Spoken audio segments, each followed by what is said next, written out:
이제 다음은 제가 강의를 하게 될 거고요. 그 대동맥 질환이라고 하면 대부분 조금 나이가 많은 환자분들 생각할 수도 있는데요. 때로는 굉장히 젊은 환자분들도 대동맥 수술을 받습니다. 그 중에서 제일 대표적인 게 이제 말판증후군인데, 말판증후군은 이제 보시면 크게 대동맥 문제가 생기고요. 그 다음에 눈, 특히 근시, 난시, 원시, 그리고 수정체 퇴출증 이런 것들이 생깁니다. 눈 문제가 생기고, 이게 원인이 결국은 유전적인 문제라서 유전자 검사를 해서 유전자가 변이가 있다라는 걸 발견했고요. 그다음에 그 외에도 이제 근골격계 또는 이제 좀 어려운 말로 결체 조직 질환이라고 하는데, 뭐 근육, 뼈, 피부, 또 이 혈관도 결체 조직이거든요. 그런 데 문제가 생기는 게 이제 말판증후군입니다. 그래서 증후군이라고 이름을 붙이는 이유는 이게 다 오진 않습니다. 이 모든 문제들이. 이게 모든 문제들이 여러 가지 부하로도 오고요. 어떤 분들은 유전자만 이상이 있고 60대가 돼도 다른 증상이 없는 분들도 있고 그렇습니다. 그래서 그런 것들이 조금 중요한 것 같고요. 그래서 말판증후군은 간단하게 보시면 오른쪽에 이제 노랗게 돼 있는 부분, 노랗게 이렇게 빗금이 쳐져 있는 부분이 결체 조직인데, 정상 조직에서는 저렇게 결체 조직이 가득 차 있어서 이 혈관이 튼튼합니다. 근데 왼쪽에 보시면 저 노란색이 없어졌죠. 그러니까 말판증후군 환자들은 혈관이 기본적으로 약합니다. 저런 노란색의 결체 조직이 없어요. 그래서 그런 것들이 이제 90년도에 이제 밝혀지기 시작을 했고, 유전자 이상도 밝혀지기 시작했고요. 그래서 다음으로는 최종적으로는 이제 FBN1이라는 유전자가 이상이 있다는 게 90년도 초반에 밝혀졌고, 그 이후로 2000년대 초반에는 이제 다른 대동맥과 관련된 유전자가 그 단일 유전자만 있는 게 아니라 굉장히 많다. 그래서 다음 그거랑 관련된 유전자들이 저렇게 많습니다. 그래서 그런 관련된 여러 가지 유전자들이 밝혀졌고, 그러면서 지금은 현재는 한 50개 정도 유전자가 원인으로 생각이 되고 있고요. 지금도 연구를 통해서 계속 밝혀지고 있습니다. 네. 그래서 진단에서 제일 중요한 것은 이제 가족력입니다. 가족력. 그래서 자기 가족께서 계속적으로 대동맥 수술을 받거나 급사하거나 원인, 그래서 이제 급사의 원인이 대동맥이다라고 하시면 요 유전성 대동맥 질환을 의심해야 됩니다. 그래서 가족력, 특히 친척, 3대에 걸친 가족력, 자기 형제, 자매, 그리고 친척, 조카, 사촌들까지 했을 때 중간에 계속적으로 대동맥 문제가 생긴다, 대동맥 수술을 받는다 하면 반드시 의심을 하셔야 됩니다. 그래서 지금은 간단하게 말판증후군은 이제 가족력의 여부를 제일 먼저 중요시하고, 그 외에는 이제 대동맥 문제가 있냐, 눈 문제가 있냐라는 것들로 이제 확인을 합니다. 그 다음에 유전자 검사를 하고요. 그래서 이제 이런 식으로 저희가 이제 유전성 대동맥 질환을 할 때 여러 가지 신체 진찰들을 합니다. 가장 대표적으로 하는 게 이제 다음과 같은 손 모양을 한번 해보라고는 하는데요. 요게 있다고 다 대동맥 질환이 있는, 유전성 대동맥이 있다고 생각하실 필요는 없고, 요게 그냥 특징적으로 있다 이렇게 생각을 하시면 됩니다. 네. 다음. 네, 그래서 이런 것들은 이제 특히 뼈가 조금 다른 사람들이랑 조금씩 다르다. 크게 다른 건 아니고 조금씩 다른 부분들이 있다. 그리고 척추측만증 이런 것들이 있다. 이런 거를 말씀드리는 거고요. 다음, 피부 문제로는 이제 저렇게 튼살이 자기 어깨나 배 쪽에 튼살이 조금 있게 되고요. 다음, 발목도 원래는 약간 곱게 나와야 되는데 저렇게 바깥쪽으로 발목이 약간 휘거나 아니면 펜발이 있거나 이런 것들이 이제 말판 증후군의 특징이라고 할 수 있는 이런 게 다 있는 건 아니고요. 지금까지 말씀드린 사항들이 여러 가지 조합으로 다양하게 나타난다 이렇게 보시는 게 맞고, 그래서 요거는 이제 전문가들이 조금 필요합니다. 네, 다음으로는 이제 대동맥 문제가 어디가 특별히 생기냐, 이제 대동맥 박리랑 대동맥류를 아셨을 텐데, 그 말판 증후군이랑 유전성 대동맥 환자들은 대동맥류랑 대동맥 박리가 특별히 어디 생기냐면 심장이랑 가까운 대동맥 근부에 생깁니다. 그래서 다음 걸 보시면 다음 걸 보시고요. 저렇게 원래 저렇게 항아리 모양이 점점 커집니다. 점점 커지고 그렇게 되면서 저 판막이 역류가 돼가지고 이제 우리가 심장으로 가는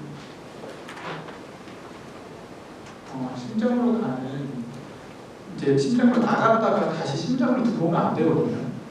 그러니까 예를 들어서 우리가 어떤 이미지를 생각하시면 되냐면 그 밥을 먹고 대변을 안 보면 배가 불편하잖아요.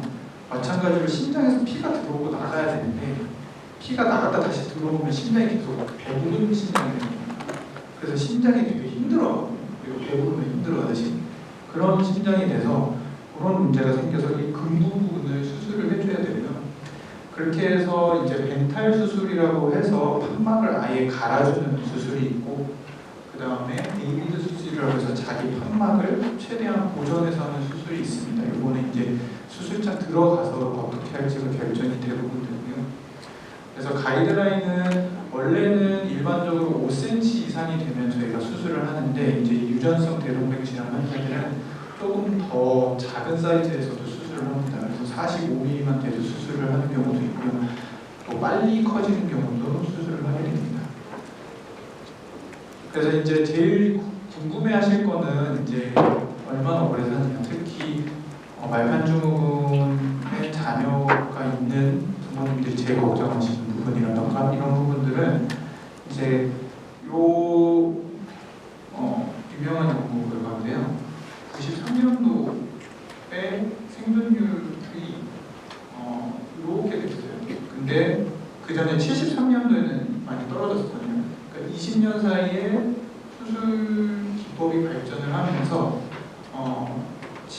50%의 생존 확률이 74세까지가 되는 겁니다. 그러니까 많이 좋아진 거거든요. 그리고 이게 여성 같은 경우고요.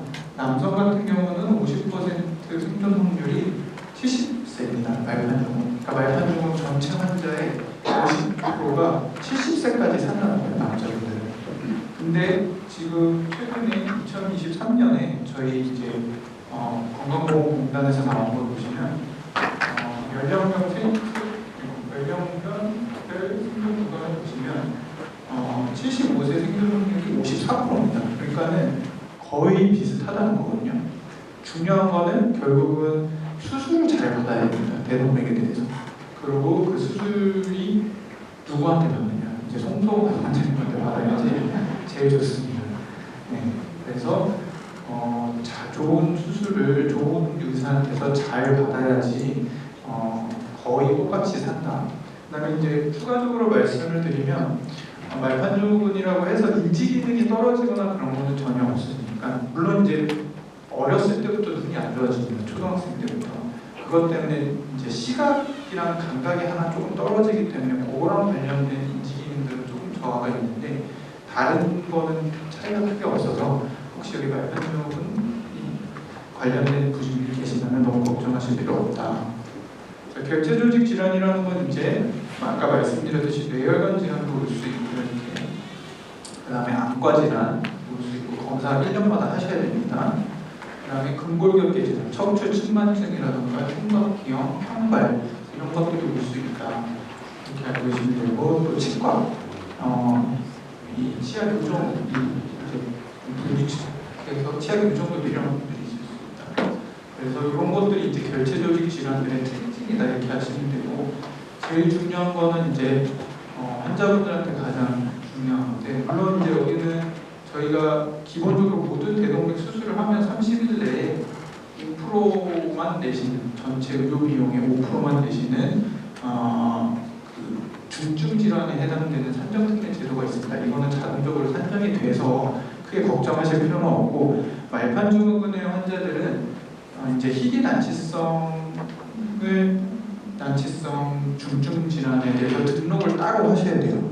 그래야지만 30일이 아니라 5년 동안 10%만 내면서 의료비를 내면서 혜택을 받으실 수 있습니다. 그래서 이게 제일 중요하다. 5년마다 갱신을 하면 되고요. 그래서 최종적으로는 예를 들면 이 신작 초음파가 예를 들어서 보통 보험 적용이 돼도 20만 원, 그리고 본인 부담금이 13만 원 나오거든요. 그러면 이게 실제로는 외래에서는 말산증후군 환자들 같은 경우는 이제 13,000원밖에 안 된다, 이렇게 알고 계셔야 되고, 그래서 최종적으로 요 금액 산정이 나오면 환자 부담 총액이 이 진료비 총액의 한 10%가 나와야 된다, 이렇게 알고 계셔야 됩니다. 요거를 꼭 챙겨가셔야지 된다. 그 대신 이제 등록을 하셔야 됩니다. 가끔 여기 이제 실비나 이런 것 때문에 등록을 꺼려 하시는 분들이 있는데, 그래서 나중에 등록을 원하시는 분들이 있는데, 그거는 이제 환자분이 잘 선택하셔서 하셔야 될 것 같습니다. 그리고 또 중요한 건 이제 요게 이제 제가 이제 외래인들 입장 상담을 하면 마음이 어떠냐고 하시는, 이제 가끔 부모님들이 눈물을 흘리고 하시는데 괜히 죄책감도 드는 분들도 계시고, 근데 이제 또 그게 유전병이라는 걸 알아서 이제 자기 자식한테는 물려주고 싶지 않으니까 결혼도 안 하겠다고 하시는 분들이 있는데, 그렇게까지 하실 필요는 없고요. 생각하실 필요는 없고, 그 산전 유전 진단이라는 게 있어서 그걸 피해서 다 할 수 있습니다. 그래서 그것도 제가 잘 유전 상담을 해드리고 있으니까 그거에 해당되시는 분들은 알고 계셔야 됩니다. 산전 유전 진단이 있어서 요게 자기 자녀에게 전달이 안 되게 할 수 있다. 계획해서 임신을 하면 된다, 이렇게 알고 계십니다. 그래서 이 분야는 사실은 이제 최근에 계속 많이 대두되고 있는 정밀의료 분야입니다. 그래서 이게 희귀질환인데, 요즘은 이제 어떤 캐치프레이즈가 있냐면 희귀질환이 아니다라는 거거든요. 왜냐하면 우리가 사실은 저도 이제 부모님이랑 유전자가 다르고, 여기 이제 유전자가 모든 사람들한테 다 똑같이 확률적으로 변이들이 일어나는 거거든요. 그렇기 때문에 모든 사람들이 다 뭔가가 관련된 질병이랑 관련된 유전자가 있다라고 하는 그런 의미에서 이제 그렇게 얘기를 합니다. 그렇다고 막 유전자 검사를 다 하실 필요는 없거든요. 이제 근데 어쨌든 그 정밀의료라는 분야가 이제 아직은 그런 전문가들도 많이 없는데, 저희 이대 대동맥에는 지금 현재 저랑 이제 박진아 간호사 이렇게 유전 상담하면서 최대한 잘 상담을 해드리고 있으니까요. 저희가 이제 가끔 입원하시는 분들 중에 이제 유전자 검사를 하자라고 하시면, 이것도 이제 조금 세대마다 좀 다릅니다. 그래서 50대가 넘어가시는 분들은 하기 싫어하세요. 괜히 이거 해서 뭐하냐. 근데 이제 40대 정도만 돼도 그냥 하자고 하면 그냥 바로 해요. 그러니까는 근데 이제 이게 좀 아셔야 될 게, 원래는 흔히 얘기하는 20, 30대 유전성 대동맥 질환을 잘 발병한다고 합니다. 그것도 아닌 경우도 많습니다. 그래서 60대 이후에 처음으로 말판증후군을 진단받는 분들도 있거든요. 그러니까 저희가 이제 임상적으로 의심하는 이유는 다 이유가 있거든요.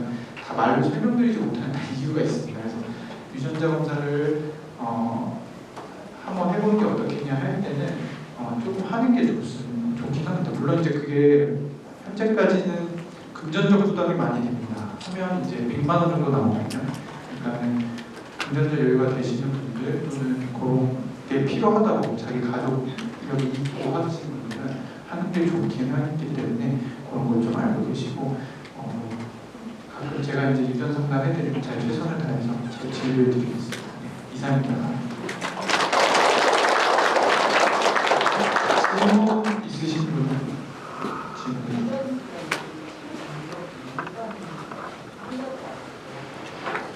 아니요, 수술은 똑같고요. 대동맥에 한해서는 수술은 똑같고, 결국은 현재는 그 이제 그 희귀 질환에 대해서 유전자 치료 개념이 있고 드물게 유전자 치료가 있는 분야가 있는데 말판정후군은 그런 건 없고 일반 대동맥 질환 환자들의 치료는 똑같습니다. 단지 이제 유전자 검사를 하는 이유는 이제 가족력이 있을 때 그 가족의 이제 유전자 검사를 해야 될 분을 다 골라내고 그러면 이제 대동맥 박리라는 급성 증후군이 생기기 전에 응급수술을 하는 상황이 발생하기 전에 이 CT를 찍어서 미리 예방적으로 수술을 할 수 있기 때문에 그런 점에서 이제 조금 더 차이가 있습니다. 네, 좀 어려운 내용이었을 것 같은데요. 네. 질문이 없으셔서 저는 이제 예. 저는 그 말판이 아니고 로이드 질문을 주셨는데 저희 아들은 수술 받았거든요. 심장 수술. 예. 아까 말씀하신 대로 결체 조직의 이상이라면 다른 부분도 지금 뭐 다른 게 뭐인지 잘 정확하게 모르겠지만 문제가 좀 생길 소지가 있는지 그리고 심장 수술 받은 이후에 또 재발할 가능성이 있는지 그리고 지금 현재 그 약간 그렇게 상태예요. 수술 받은 거에 대한 거는 뭐 만족인지 모르겠지만 자기가 유전된 병에 대한 그런 어떤 좀 약간 시비가 있는지 좀 생활하면서 여러 가지로 좀 제가 보니까 약간 그 자기 자포자기는 아닌데 좀 그런 부분이 있는 것 같아요. 그래서 통계적으로 이 로이드 환자들이 그 수명이 어느 정도 되고 재발률은 어느 정도 되는지 좀 궁금하거든요. 병력은 필요하기 때문에 제가 좀 자료를 좀 알고 있으면 좀 지원도 하고 격려도 해주기 위해서. 그 로이디즈는 이제 말판증후군보다 훨씬 더 진단율이 조금 더 낮거든요. 그래서 희귀 질환 중에서도 이제 더 극희귀 질환에 속하는 그런 질환이라서 산정특례도 단순히 희귀 질환이 아니라 극희귀 질환 산정특례를 받으셔야 되는데 이제 그게 더 드물기 때문에 이제 말판증후군에 대한 저 데이터는 있지만 로이드 증후군에 대한 생존 데이터는 없긴 합니다. 근데 이제 그래도 저희 경험상 50대 수술 받고 50대 처음으로 대동맥 와서 수술 받고 잘 계시는 분도 있고요. 그렇기 때문에 너무 시비에 빠질 필요는 없고 이게 결국은 이제 제가 유전 상담하면 어느 말을 해도 이제 위안이 안 된다고 하더라고요. 마음에. 근데 그래도 객관적인 정보를 드리면 잘 수술을 받으면 그 대동맥을 잘 수술 받으면 굉장히 오래 사십니다.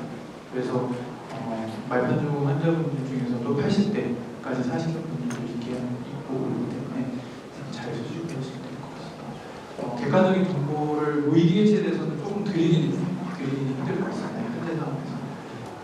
도움 많이 됐습니다. 감사합니다. 네, 감사합니다.